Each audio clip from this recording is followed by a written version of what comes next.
Okay, you may proceed to call the first order, please.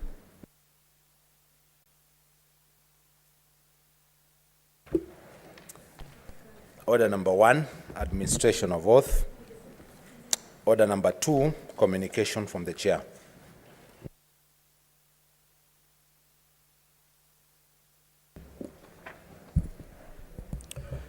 Now, honorable senators, it is my pleasure and privilege to welcome you to the third session of the Senate. I take this opportunity to also wish honorable senators a happy and prosperous 2024.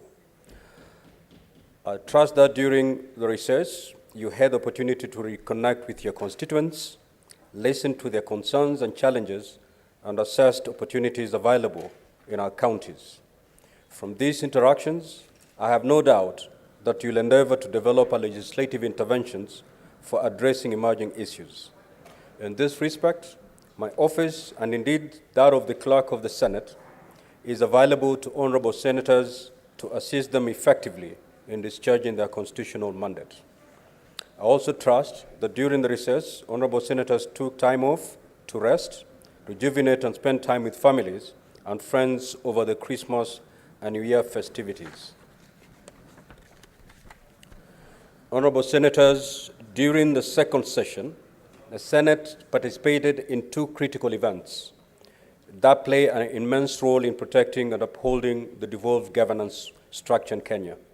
These were the first biannual Devolution conference that took place from the 15th to the 19th of August 2023 in Eldoret, was in Gishu County, and the Senate Mashinani, held from the 25th to the 29th September 2023 in Lodwar, Turkana County. The lessons learned from these two events continue to shape the discourse on how the Senate undertakes an introspection in relation to the lessons learned and devise strategies, including legislative interventions, to address pertinent issues that arose from the two events. I therefore urge standing committees to critically interrogate the communique from the Devolution Conference and the experiences from the Senate Mashinani in Turkana County and play a proactive role in the opportunities available and finding solutions to the challenges observed. Honorable senators, as we begin the third session, it is important to reflect on the business transacted in the second session. 11 bills were considered and enacted into law. Out of these, 5 were Senate bills and 6 were National Assembly bills. By the end of the second session, 22 petitions were concluded by the respective standing committees, 61 substantive motions on diverse matters were adopted, 254 statements pursuant to Standing Order 53-1 were concluded by the respective committees, while 52 questions were responded to by the relevant cabinet secretaries. From the foregoing, my attention is drawn to the length of time in which bills are considered in the Senate. There are currently 44 bills pending conclusion in the Senate, out of which 9 are National Assembly bills and 35 are Senate bills. On the other hand, there are 8 Senate bills pending conclusion in the National Assembly. This illustrates the work cut out for the Senate in this session. For this reason, therefore, we must change our strategy to ensure that legislative business is expedited in the third session. I call upon the Senate leadership to lead us in this respect. With the same breath, I also urge chairpersons of committees to hasten consideration of pending business in the respective committees and table the reports thereon pursuant to the standing orders. I wish to inform honorable senators that as per the standing parliamentary practice, motions that are not concluded by the end of second session are deemed to have lapsed. In view of this, senators wishing to pursue the motions will have to file them afresh. Similar to motions, questions that had not been responded to by the end of the second session also lapsed, and senators wishing to pursue them will be required to file the questions afresh. Now, honorable senators, as has been the tradition at the commencement of every new session, the Senate will this week receive the budget policy statement, the draft division of revenue bill, the draft county allocation of revenue bill, and the draft county government's additional allocations bill. As we consider these financial instruments, our cardinal duty must be to safeguard the interests of counties and their governments as enshrined in Article 96 of the Constitution. Honorable Senators, during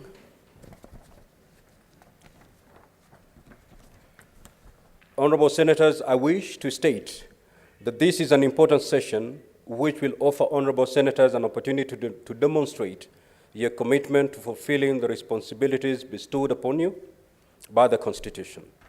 This will call for Honorable Senators to prioritize attendance and active participation in the Chamber.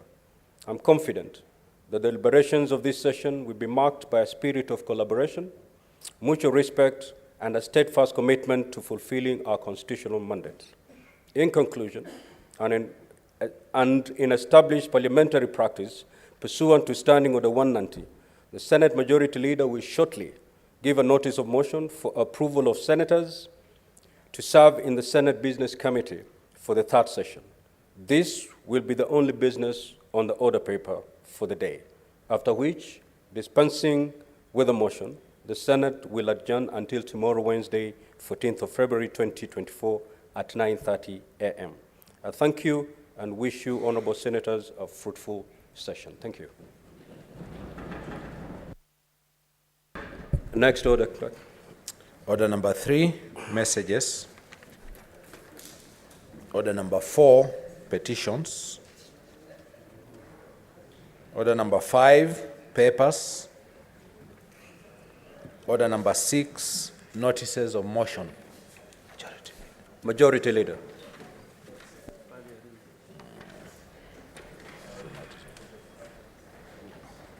Mr. Speaker, sir, I rise to give notice of the following motion, which is the approval of senators to serve in the Senate Business Committee, that pursuant to Standing Order number 190 and 199.3, the Senate approves the following senators nominated to serve in the Senate Business Committee for the third session, in addition to the Speaker of the Senate, who pursuant to Standing Order number 191 shall be the chairperson of the committee: the Senate Majority Leader, the Senate Minority Leader, the Senate Majority Whip, the Senate Minority Whip. 1, Senator Robert Ali Ibrahim. 2, Senator Edwin Sifuna. 3, Senator Veronica Maina. 4, Senator Wakili Hilary Kiprotich Sigei. 5, Senator Maureen Tabitha Mutinda. 6, Senator Agnes Kavindu Budhama. 7, Senator Mwenyehaji Faki. I thank you.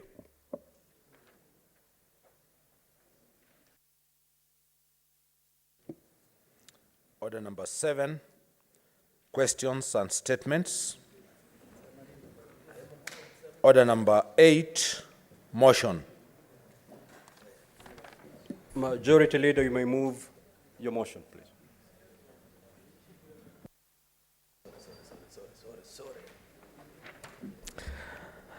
Thank you, Mr. Speaker. Mr. Speaker, I rise to move the following motion, which is the approval of the senators to serve in the Senate Business Committee, that pursuant to Standing Orders number 190 and 199.3, the Senate approves the following senators nominated to serve in the Senate Business Committee for the third session, in addition to the Speaker of the Senate, who pursuant to Standing Order number 191A shall be the chairperson of the committee: the Senate Majority Leader, the Senate Minority Leader, the Senate Majority Whip, the Senate Minority Whip, and the Senate Minority Whip. 1, Senator Ali Roba Ibrahim. 2, Senator Edwin Sifuna. 3, Senator Veronica Maina. 4, Senator Wakili Hilary Sigei. 5, Senator Tabitha Mutinda. 6, Senator Agnes Kavindu Mudhama. 7, Senator Mwenyehaji Faki. Mr. Speaker, sir, this is a procedural motion at the beginning of every session of Parliament, where this particular committee will soon after, actually we are done with its approval, sit to deliberate and set the agenda for the week and the days that are coming forward in this session, Mr. Speaker. It's one of the most important committees of the House, Mr. Speaker, given that it is a committee that determines the business of the House and so many other matters that come, including the calendar of the House, Mr. Speaker, jointly. Therefore, Mr. Speaker, I want first of all to welcome my colleagues back to the House this session.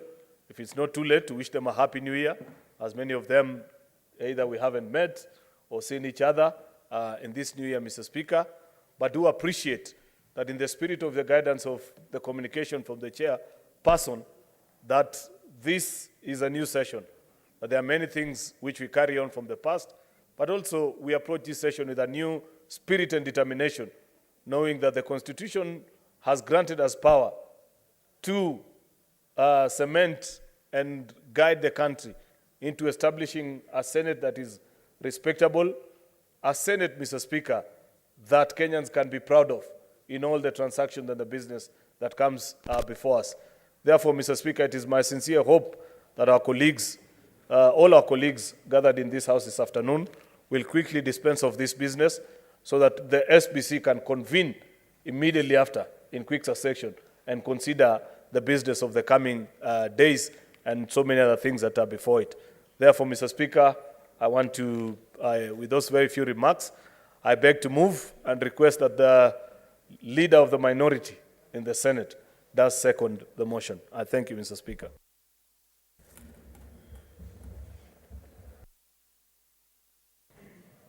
Asante, Bwana Spika. Bwana Spika, kitu cha kwanza nataka kuungana na wewe kwa karibisha ndugu zetu maseneta kwa mwaka huu. Kwa hiyo nawatakia kila laheri katika mwaka ambao utakuwa na fanaka nyingi tunavyoomba na ukarimu. Bwana Spika, cha kwanza ni kwamba huu utakuwa mhula wetu wa 3. Na wale masenators ambao wamechaguliwa kuweza kuketi katika kamati hii kama kamati ya kwanza ya katika zile kamati zote za bunge. Kwanza katika ile list ni kwamba wale maseneta ambao walikuwako katika wakati ule mwingine wa muhula wa 2 ndio wako pale pale, hakuna mmoja aliyetolewa ama wawili waliotolewa, wote wako sawa sawa. Bwana Spika, nataka kusema kwamba maseneta hawa ni maseneta wako na ujuzi sana. Kwa hiyo mimi niko na imani ya kwamba tutalengesha vile inavyotakana kuenda kisawa sawa kulingana na biashara yetu ya Senate katika mikutano na katika hali ya kuendesha Senate vile itakapokuwa inaenda.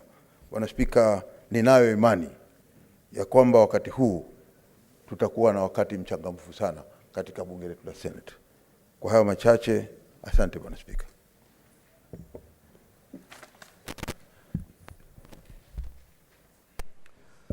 Honorable Senators now proceed to propose the question.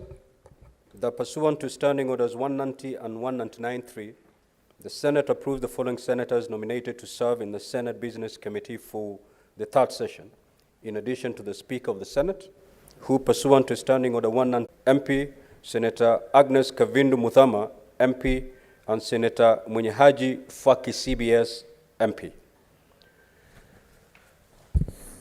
Honorable Senators, you may now proceed to make your brief comments, contribution to this motion,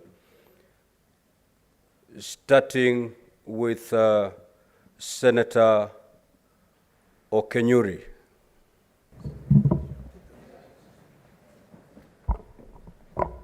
Thank you, Mr. Speaker, for this opportunity. I also want to take this moment to welcome my colleagues after the long recess. I'm looking forward to a very vibrant session, and from the membership of the Business Committee, I know we are going to do good work. In the past sessions, important matters were prioritized first. I'm looking forward to the same happening this time, and more legislative works being processed in this House. So, Mr. Speaker, that's what I just have to say. I'm happy that I'm healthy and back in full swing, hoping to prosecute youth and women matters constructively so that we can to the House and back from a country where many of us have been staying. Mr. Speaker, as many of my colleagues will realize, that the issues in this country are weighty. They expect our intervention and they expect for us to maybe offer some solutions to these problems. Mr. Speaker, I'm happy that I belong to this House, and for the past year, I have actually quite learned a lot, and I believe that I should be able to come here and participate fully to make sure that we make sure our country becomes better. Finally, Mr. Speaker, once again, I would want this House to sit down and interrogate the matters political that are happening, because they affect our major responsibility, and that is devolution. Mr. Speaker, I would like to inform the House that what has just happened in Kisii is that the County Assembly has just impeached the Deputy Governor. You realize we handled the CIR Deputy Governor's matter, and many issues are actually taking place. Order, honorable senators. What is so funny about a deputy governor being impeached? Unless there's something that I'm not aware. Mr. Speaker, even me, I'm shocked because I saw my sister laughing quite much. I didn't know why you laughed. So, Mr. Speaker, to finish, I want to say that I think my colleagues here, we need to look and begin to interrogate the issues affecting the administration of governance in our counties, because there is seriously a big problem. Thank you, Mr. Speaker, for giving me this small opportunity. Thank you, Honorable Speaker, for this opportunity. Also, I want to take this opportunity to welcome my colleagues back to the Senate done session. Mr. Speaker, the team that has been laid out, comprising of you as the chair of the SBC and the entire team, personally, I want to say that since we started, I have a lot of confidence with the team, which you have learned for the two sessions. And Mr. Speaker, you have learned as well as the Senate. So far, so good. So, Mr. Speaker, when we end our retreat last week, liaison committee retreat, some issues were raised by the members that some business is stalling on the order paper for quite some time. So this session, Mr. Speaker, as SBC, maybe we'll look at possibility that we'll be dispensing of the bills, the motions, so that we can be able to learn. Mr. Speaker, you remember the last two sessions, we have been taking a lot of time on statements. So, Mr. Speaker, as one of your panelists, maybe we'll be able to see the best way we can dispense of some of these business, Mr. Speaker. Mr. Speaker, devolution is there with us, and it is there to stay. So this time I wish my colleague senators, any issues coming from the counties, let us take time to critically look at the issues raised by members of County Assembly, like now the issue in Kisii. Let us approach issues on devolution with a very sober mind. Let us analyze the issues brought to this House in a bipartisan way, and in a way that will be able to promote devolution in our counties and to make sure that counties work. Because, Mr. Speaker, there are a lot of issues in different counties, and we really need to move with speed. Especially, I also want to encourage the Committee on Devolution and Intergovernmental Relations. That committee should be very, very active within to look at the matters that are being raised all the time by the county assemblies, by the counties themselves, so that those county governments can work. Even before these issues are brought to the Senate through impeachment, I wish to encourage the Devolution Committee to ensure that they are proactive and they get issues even for us to allow that continuity, because it is a winning team.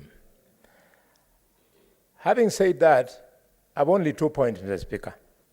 The first one is to send my condolences to the family of Kelvin Kiptum, a hero, a sports icon, a living example of what a youth should be. This is a very difficult moment for the family, the youth of this country, and the sporting fraternity. We wish them well. We hope they will overcome the pain. The second point, which is the last one I want to make, Mr. Speaker, is about the importance of this House. Two things have happened when we were on recess. which concerned me.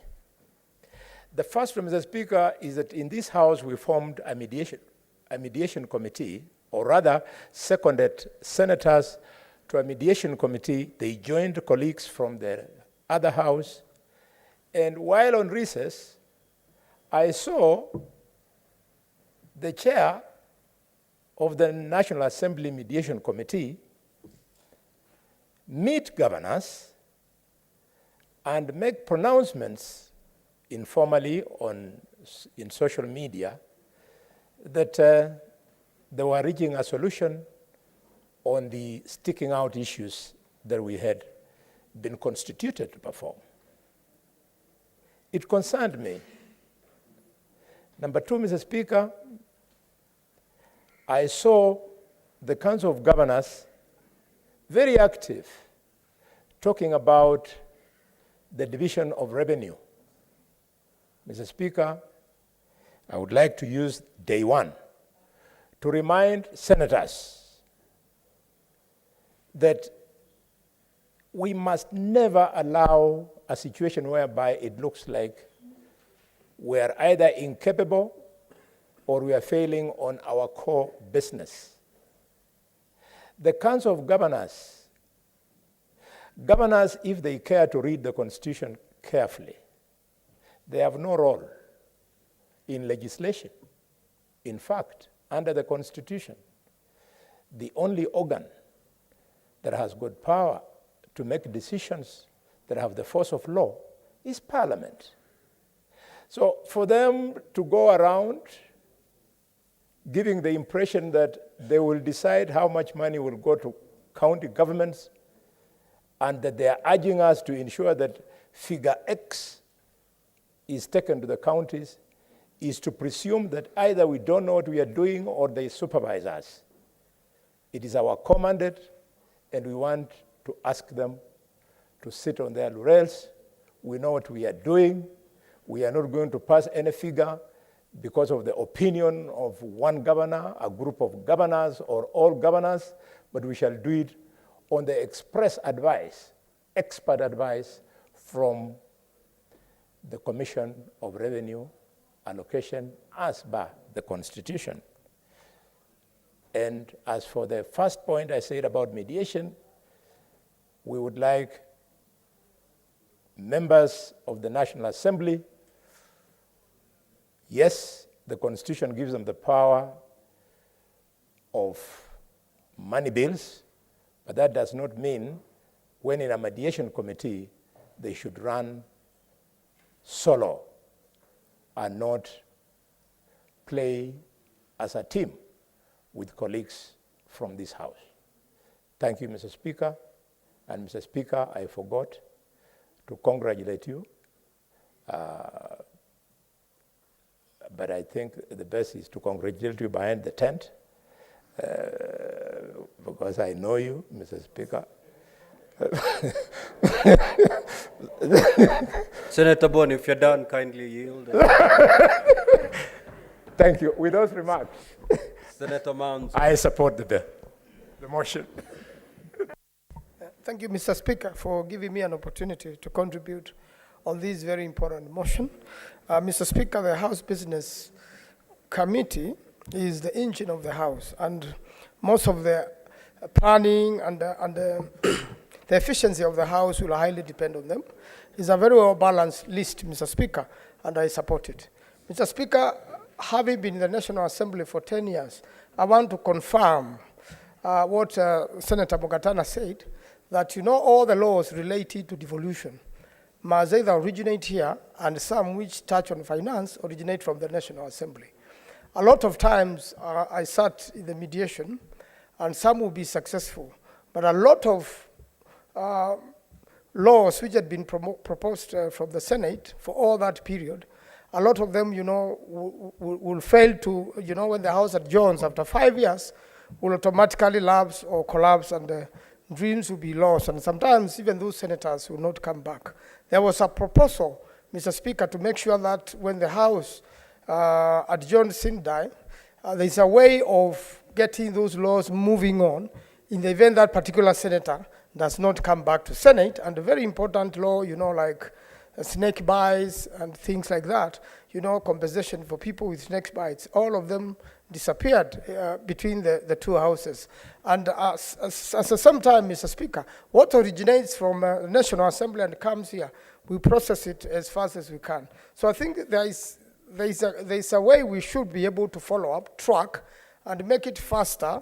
And this team is good for that, so that we make sure that all the laws members propose from here and work very hard, and they become law. From here, they go on all the way to be assigned to law by the president. So I want to support that, and wish all members well in the third session, and also finally pass my apologies and condolences to the family of Kevin. That's a very, very young person who had really achieved on top of the world, had gone around the world giving Kenya fame. And I think it will be very important for Ministry of Youth and Sports to consider him having a state funeral. And that is an encouragement to a lot of young people that they can do it, and that they can work very hard even at a very young age and bring fame and success to their country and to themselves. I thank you, Mr. Speaker. Senator Chiranke. Thank you, Mr. Speaker. From the onset, I want to support the motion, and I think, as my colleagues have said, these are colleagues that have sat in SBC, so there is not much because they have presided several sessions.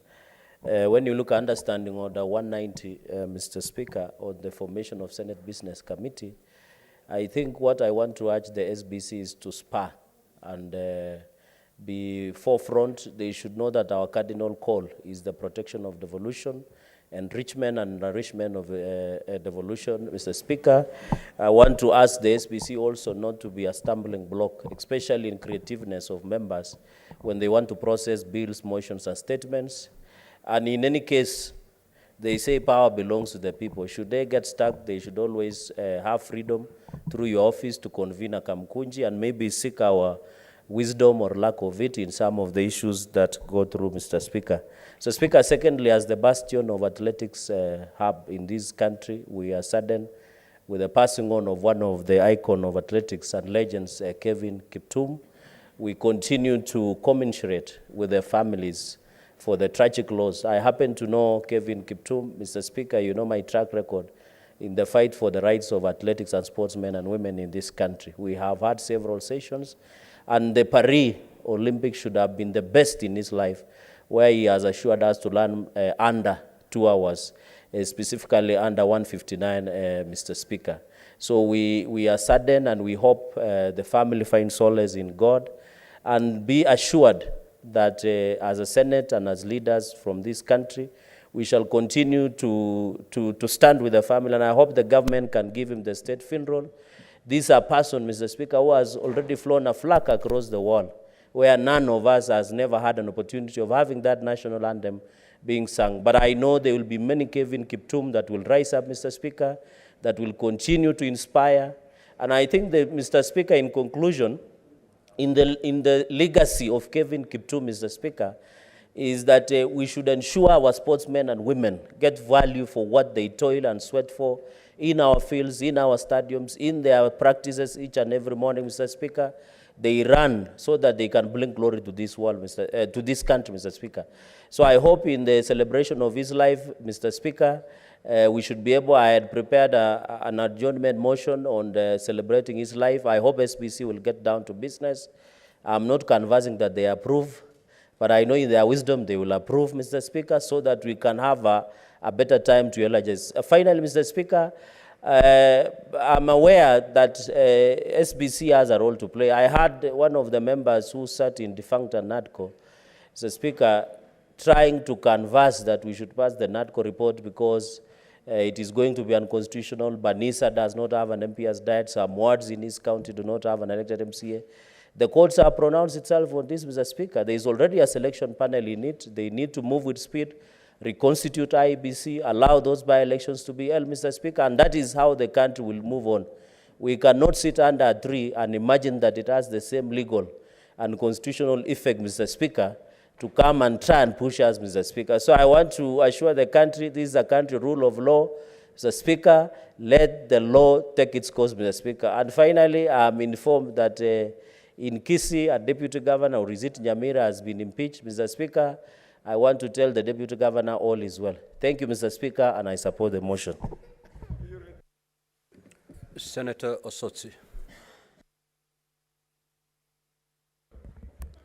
For this opportunity, senators who've been selected to sit on this committee are people who have done a good job in the first session, and I'm sure they will do an even better job in this session.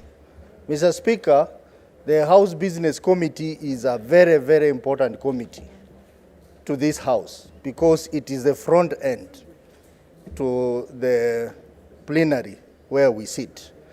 And I just want to encourage the House Business Committee that let us prioritize matters which are key to the functioning of this Senate. Mr. Speaker, in the last session, I was disappointed that this House took too long to process the county additional allocation bill. It sat on the order paper for so long. And I thought that this was one bill that should have been given highest level of priority, considering that it was going to unlock funds to our counties.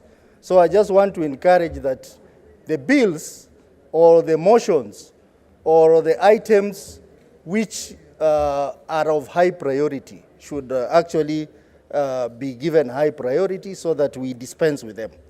Mr. Speaker, the House Business Committee will also help us to actually help us in implementing Article 96 of the Constitution, which is to protect counties. All the matters that come before us, Mr. Speaker, must actually be weighed against that premise of Article 96 of the Constitution, that the matters which come before us are matters which are going to enhance devolution and not take us back to those days before devolution. Mr. Speaker, I've seen some bills which have appeared on the order paper, which indeed, if you look at the content, they are either having aspects which are unconstitutional or defeat the very purpose of our role under Article 96. So the House Business Committee will depend on you for that purpose. Mr. Speaker, as someone has said, the only institution in this country that has the powers to make laws, it is Parliament. That is National Assembly and the Senate. We are starting to see a trend where laws are made without the involvement of this House. Mr. Speaker, we make laws here either through the bills we process or the delegated legislation that we approve in this House. We want that to go on, and we don't want to see a scenario where laws are made through directives by ministries or by those in authority. The House must rise to the occasion and protect Parliament and protect the integrity of Parliament by ensuring that all laws that are not made by this House are declared null and void. Mr. Speaker, allow me also to pass a message of condolences to the family of Kevin Kiptum, who was a great athlete in this country. But also allow me, Mr. Speaker, while we were away, my good neighbor and my senior brother, Honorable Halwale, lost his long-serving employee by the name Kizito Moi. So I also, on behalf of the senators and being a neighbor, I also say pole to Honorable Halwale for losing his long-serving employee, Mr. Kizito Moi. Thank you, Mr. Speaker. I support. Senator Gloria Orobo.